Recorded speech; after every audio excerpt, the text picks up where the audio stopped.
Absolument, et donc nous sommes de face du commentateur avec Alenia. Mais et bonjour l'équipe, bonjour Louis. Absolument, bon. Bonjour l'audience.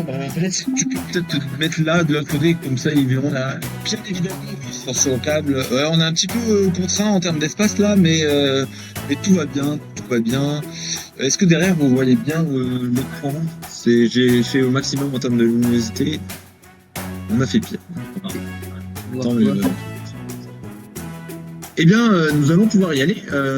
Est-ce qu'il est encore nécessaire de présenter ces équipes? Martin l'a fait un peu brièvement. Oui, on ne les présente plus, hein. C'est les équipes qu'on a le plus vues hein, dans la compétition. D'un côté l'Ernesti, l'équipe haute, et de l'autre côté la RPD qui a su montrer qu'elle brillait quand même malgré des défaites dans la phase de groupe. Oui, absolument. Alors des défaites. Face à l'Ernesti. Face à l'Ernesti déjà, c'est la première fois. Le match, oui, absolument. Le match commence. C'est donc l'Ernesti qui a la position d'engagement. Ernesti qui est-ce que ça enregistre? Oui. Est-ce que ça enregistre? Oui, ça enregistre. On va voir ça. Absolument, l'enregistrement a été lancé. Bienvenue Alenia et attention parce que cet engagement il a été un petit peu battu du côté de l'Ernesti et ça profite à la RPD qui est parvenue à passer la barrière de défense de l'Ernesti. Attention, on avait vu sur le dernier match que l'Ernesti avait su défendre correctement. Là, attention, je ne vois plus l'image. Là, oui, on a des grandes attentes pour cette finale. Oui, tout à fait, oui. C'est un match entre les deux meilleures équipes. Finalement, c'est la grande finale. On s'attend forcément à beaucoup plus de spectacles que les autres. Absolument. Il y a un meilleur jeu, tout ça. D'autant plus que ces deux équipes se sont déjà affrontées en match amical. C'était un match assez rocambolesque. On rappelle ce qui s'était passé. Il y avait eu 4 buts partout. 3 buts, je ne sais plus, pour la RPD. Ensuite, l'Ernesti avait réussi à remonter et c'était finalement imposé. 5 buts à 4. Donc un match très très serré. Absolument. Et ça y est, j'ai bien retrouvé le tableau des statistiques. Nous avons les statistiques avec Madame Alenia. Ouais, je reprends un peu les statistiques. Et attention, qu'est-ce qui se passe là? Wolfolux qui va tenter. Ah là là, non, alors c'est dommage parce que le champion il va. Oh là, les poteaux, décidément Saint-Etienne aujourd'hui c'est leur folle. Sur Saint-Etienne, écoute, on ne peut pas tout leur demander. Et oh non, mais c'est bien médisant ça pour Saint-Etienne. Oui, c'est faux, c'est très médisant. Pour moi, dans ma jeunesse, c'est pas vrai. À l'époque, j'étais supportrice de l'équipe lyonnaise. Ah, c'est donc ça, et on en connaît d'autres dans l'équipe ernestienne. On en connaît d'autres et cette équipe ernestienne là, elle reprend. Reprend timidement là. C'est bien, mais là, elle a réussi à dégager quand même, elle a un petit peu chaud sur cette action de la RPD.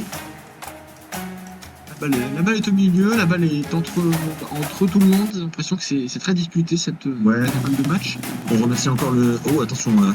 Attention, la frappe, ça va dans le boulevard sud. Ouais, ça va revenir, donner une position pas trop dégueu, moyenne. Bonne position pour Maxence. Absolument. Qui peut tenter peut-être quelque chose là. Cruciano. Absolument, là. Tu peux nous expliquer d'où vient ce surnom? Eh bien, je peux aisément vous l'expliquer, étant donné que c'est moi qui l'ai nommé. Sauf que j'ai oublié pourquoi. Et ça peut faire un il est surnommé comme le bourrin, je ne me base pas là. Mais ça se concrétise par un but de l'Ernesti qui mène à présent 1 but à 0. Rappelons que ce match se jouera en 3 points pour l'instant. Enfin, le match se jouera en 5 points, mais la première mi-temps ira jusqu'à 3 points éventuellement. Et à adapter en fonction des 15 heures, on verra bien. Il faudra juste prévenir les joueurs qui sont chez la France. Eh bien, je dis que l'Ernesti chez Bolo. Oh là là. Bon, je frappe, oh là là, c'est dangereux ça. Là, je vois difficilement comment ça va être sauvé là. Et je vois aussi difficilement comment. Ah oui, c'est effectivement très capable. C'est toujours un fait, c'est bien se passer. Il dit ne va rien se passer, c'est en faveur de la pluie. Il suffit que la va prendre un bonus dans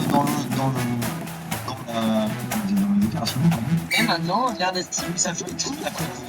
Attention quand même, pas trop précis là, parce que le joueur du Wolfomir qui est en position pour aller contrer ce dégagement. Wolfomir qui est là pour pousser si jamais ça rate. Attends, il y a Wolfomir, ça part et ça rentre. Ça rentre, hein, forcément. Contre son temps. Encore un bazooka, des matchs de bazooka. En fait, non, ça prend de grosses frappes. Des scuds, des caramels, des caramels, c'est le mot technique. Rappelons, je ne sais pas si je vais signifier mais ce match est bel et bien sponsorisé par la crise Ardi. Une fois de plus, en bas, merci de notre sponsor officiel, c'est toujours au top. Enfin, le cimetière de ah, alors ça, c'est étrange parce que. Et ça fait faire un but direct. Voilà, ça va faire un but direct.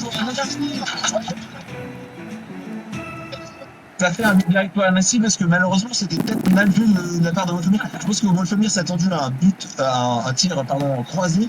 Je sais pas ce qui s'est passé. Ils ont tenté une autre formation, l'Annecy. Et Les Annecy sont très forts pour faire croire qu'ils font le point.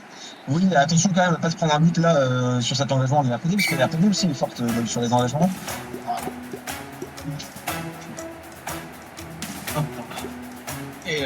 Et Wolfonius qui a plutôt le joueur le plus avancé mais qui ne va pas jouer la balle avec ce joueur-là.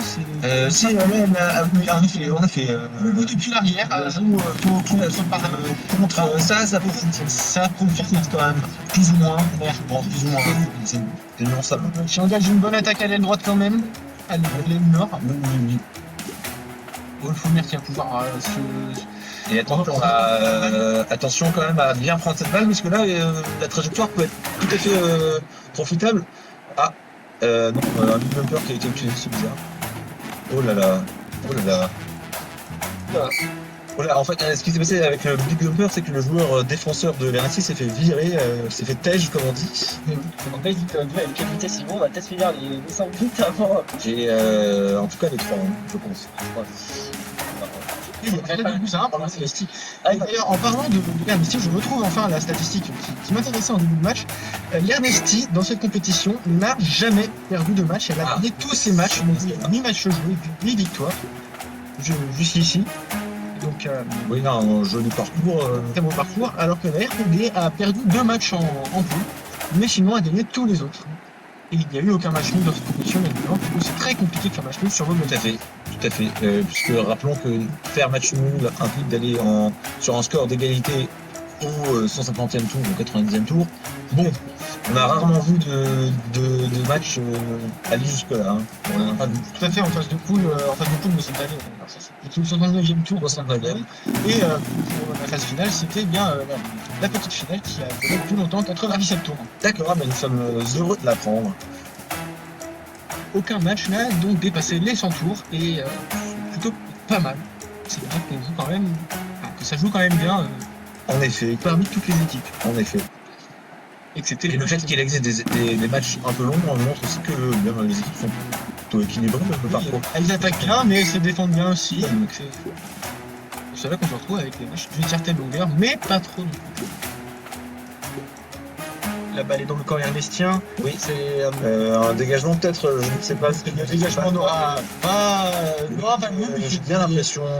Les Helleborg sont frappés très très mollement. Oui, mollement, mais bon, on se retrouve avec une balle qui s'est avancée en direction de leur cage. La balle est sur le côté, donc il n'y a pas d'occasion de but pour les RPD, en tout cas d'occasion de but franche.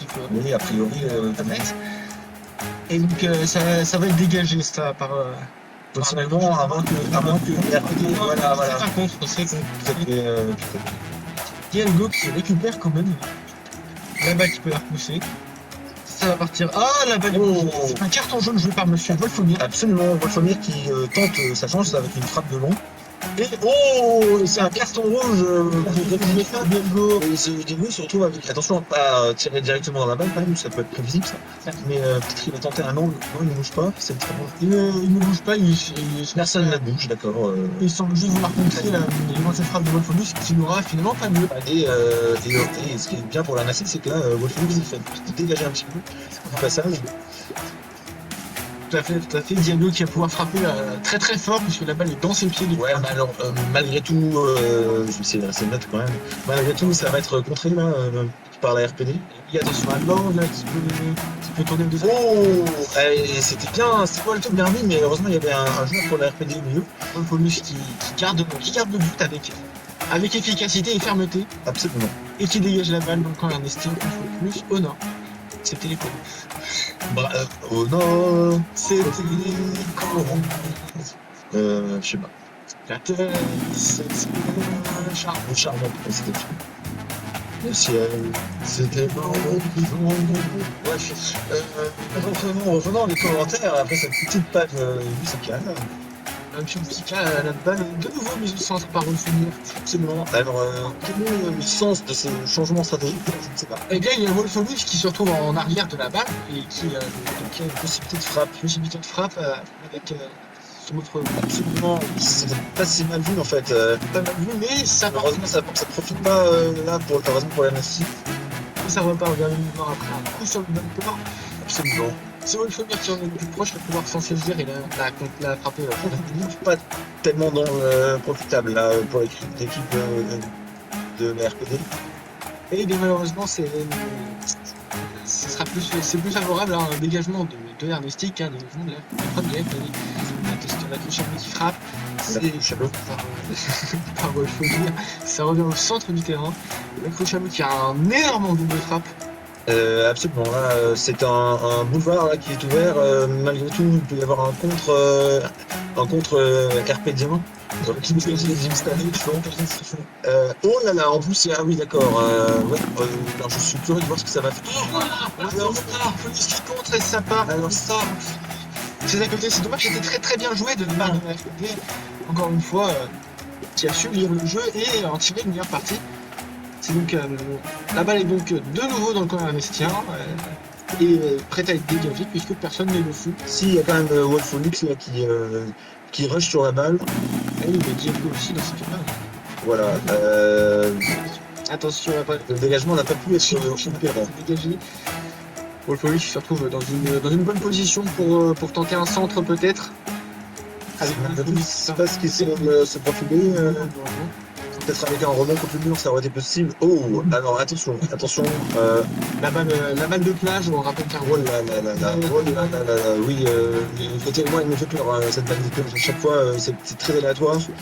Oui, Ernesti l'a beaucoup utilisé, il me semble, durant notamment les phases de poule pour mettre des beaux buts sur l'engagement. Oui, à l'aide de la Shoogog, en effet, extrait de la Shoogog. La Shoogog. Oui, pourquoi pas la Shoogog, je ne sais pas, ça aurait été peur. Mais parce que Shoogog est un Oh, attention, oh là là. Ouais, c'était mal cadré pour l'Ernesti, mais la RPD a failli repousser ce ballon en direction des cages. D'ailleurs, c'est ce qu'elle a fait, mais pas suffisamment pour que ça se concrétise en un but. Dégagement. Oh là là. Le boost qui est joué par Shadow. Le bazooka encore. Le bazooka.